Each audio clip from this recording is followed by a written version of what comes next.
Welcome বন্ধুরা, দেখো আজকে চলে এসেছি। এই ডিজাইনটি আমি আগে দুটি পার্টে দেখিয়েছিলাম, আজকে লাস্ট পার্ট। তো এই হচ্ছে সম্পূর্ণ ডিজাইনটি। দেখো একটা স্টার তৈরি হয়েছে। তো এবার চলো স্টারটা কিভাবে তৈরি করেছি দেখিয়ে দিচ্ছি। প্রথমে আমি এই চার কোণায় এইভাবে ডিজাইন করেছি, সেলাই করে নিয়েছি। এখানে দুটি কালার ব্যবহার করেছি, একটি তুতে কালার আর ঠিক অপোজিটে বেগুনি কালারের উল ব্যবহার করেছি। তো এই চার কোণায় চারটি সেলাই আমি শেষে দেখিয়ে দিচ্ছি কিভাবে সেলাই করেছি। আমি ওটা বলে দেবো, ভিডিওটা আমার ডিলিট হয়ে গেছিলো, ফলে ভিডিওটা দেখাতে পারছি না। তো আমি ভিডিও শেষে বলে দিচ্ছি কিভাবে তৈরি করেছি। এই দুটি পার্ট কিভাবে তৈরি করেছি ভিডিও শেষে বলে দিচ্ছি। আর এই মাঝখানে যে ফাঁকা অংশগুলো আছে এখানেও সেলাই হবে। প্রথমে দেখো তুতে কালারের উল দিয়ে আমি সেলাই করব। প্রথমে এই যে কোণা দেখতে পাচ্ছ সেখান থেকে একটি ঘর ছেড়ে দিয়ে আমি সূচ তুলেছি। এবারে সেলাই করব 13টি ঘর। প্রত্যেকটিতেই এই তুতে কালারের উল দিয়ে যে সেলাইটি হবে সেখানে একটি ঘর বেশি সেলাই করব বা একটি লাইন বেশি সেলাই করব, আর বেগুনি কালারের উল দিয়ে যে সেলাইটি হবে সেখানে একটি লাইন কম সেলাই হবে। তো দেখো শুরুতেই আমি এখানে 13টি ঘর সেলাই করে নিচ্ছি। তোমরা দেখতে থাকো, আমি এই লাইনটি কমপ্লিট করে দ্বিতীয় লাইন কি করব সেটি আবার বলে দিচ্ছি। এই পর্যন্ত আমার 13টি ঘর, গুনে একবার বলে দিচ্ছি। 1 2 3 4 5 6 7 8 9 10 11 12 13। তো 13টি ঘর হয়ে গেল। এবার দেখো একটি ঘর বাড়িয়ে আমি সূচ তুলেছি এবং আবার 13টি ঘর সেলাই করব। অর্থাৎ পেছন থেকে একটি ঘর ছেড়ে দিয়ে এখানে 13টি ঘর সেলাই হবে। এটি হচ্ছে দ্বিতীয় লাইন। তো এইভাবে মোট 10টি লাইন আমি সেলাই করে নেব। দেখো দ্বিতীয় লাইনেও আমি 13টি ঘরই সেলাই করছি। এই পর্যন্ত 13টি ঘর। এবারে লাইনটিকে কমপ্লিট করে নেব। এইভাবে মোট 10টি লাইন সেলাই করব। 9টি লাইন পর্যন্ত আমি কমপ্লিট করে 10 নম্বর লাইনের সেলাইটি আবার তোমাদের দেখাচ্ছি। দেখো আমার 9টি লাইন কমপ্লিট হয়ে গেছে। 1 2 3 4 5 6 7 8 9। 10 নম্বর লাইন পর্যন্ত ঘরের সংখ্যা 13টিই থাকবে। 2 3 এইভাবে টোটাল 13টি ঘর সেলাই করে নেব। তো এই দেখো 13টি ঘর আমি সেলাই করেছি। এই লাইনটিকেও কমপ্লিট করে ফিরে আসছি পরের লাইনে। এবারে দেখো একটি ঘর ছেড়ে দিয়ে সূচ তুলছি এবং দুদিক থেকেই একটি করে ঘর ছেড়ে দিয়ে এখানে 11টি ঘর সেলাই করব। 2 3 4 5 6 7 8 9 10 11। তো এই লাইনে 11টি ঘর সেলাই করলাম। এই লাইনটিকে কমপ্লিট করে আবার ফিরে আসব।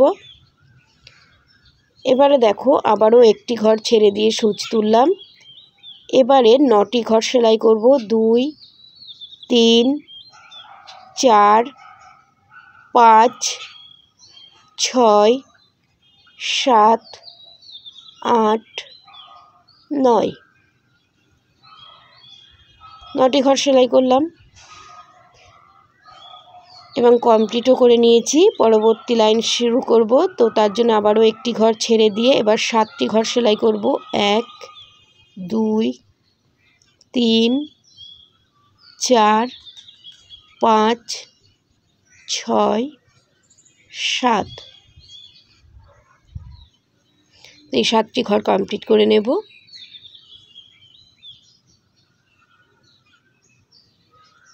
আবারও একটি ঘর ছেড়ে দিয়ে সূচ তুললাম এবং এখানে 5টি ঘর কমপ্লিট করব। 1 2 3 4 5।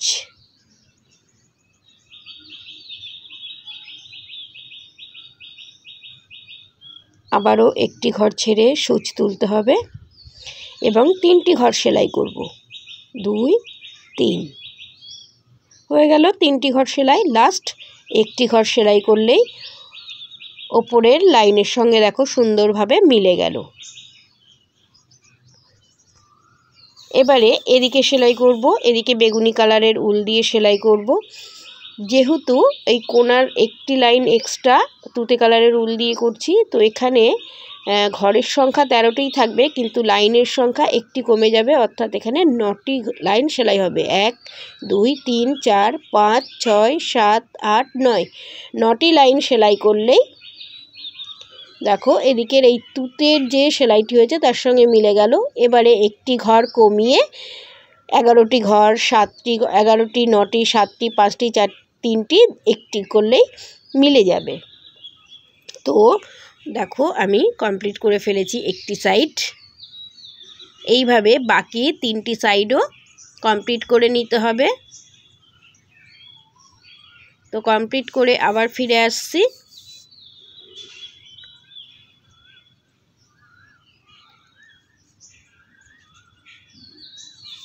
তো দেখো আমি কমপ্লিট করে ফেলেছি। এইবার তোমাদের বলে দিই, যে অংশটা আমি ভিডিও করেছিলাম কিন্তু আমার ভুলবশত ডিলিট হয়ে গেছে, তো এই জায়গাটা আমি কিভাবে সেলাই করেছি সেটি তোমাদের একটু দেখিয়ে দিচ্ছি। এই যে এই কোণাটা, এটাকে তোমাদের একটু বোঝানোর জন্য ঘুরিয়ে নিচ্ছি আসনটিকে। দেখো এই যে সবুজের যে একটি ভি লাইন ছিল, 3টি ঘর ছিল, সেখান থেকে 2টি ঘর ছেড়ে সূচ তুলতে হবে। এবারে দেখো এখানে 15টি ঘর আছে, তো তারপরের লাইনেও একটি ঘর ছেড়ে সূচ তুলে আবার 15টি ঘর, আবার 15টি ঘর, এইভাবে 1 2 3 4 5 6 7, 7টি লাইন সেলাই করে নেব। ঘরের সংখ্যা থাকবে 15টি। এবারে এই দিকটা সেলাই করব। দেখো এই যে নিচে যে এটাকে কি বলবো, গেরুয়া কালার যেটা ছিল, কমলা কালার, তো সেই কমলা কালারের ওপরে একটি লাইন তো ছাড়তেই হচ্ছে। এই লাইনটির পাশে আরেকটি ঘর ছেড়ে এখান থেকে সূচ তুলে এখানে 14টি ঘর সেলাই করলেই এদিকে তুতে কালারের সঙ্গে মিলে যাবে। তো 14টি ঘর থাকবে। দ্বিতীয় লাইনে একটি ঘর ছেড়ে আবার সেলাই করব, সেখানেও 14টি ঘর থাকবে। তো এইভাবে 7টি লাইন সেলাই করলেই এই ভি জোনটা তৈরি হয়ে যাবে, ভি লাইনগুলো তৈরি হয়ে যাবে। তো এই হচ্ছে সম্পূর্ণ ডিজাইন। কেমন লাগলো অবশ্যই কমেন্ট করে জানাবে। Thank you.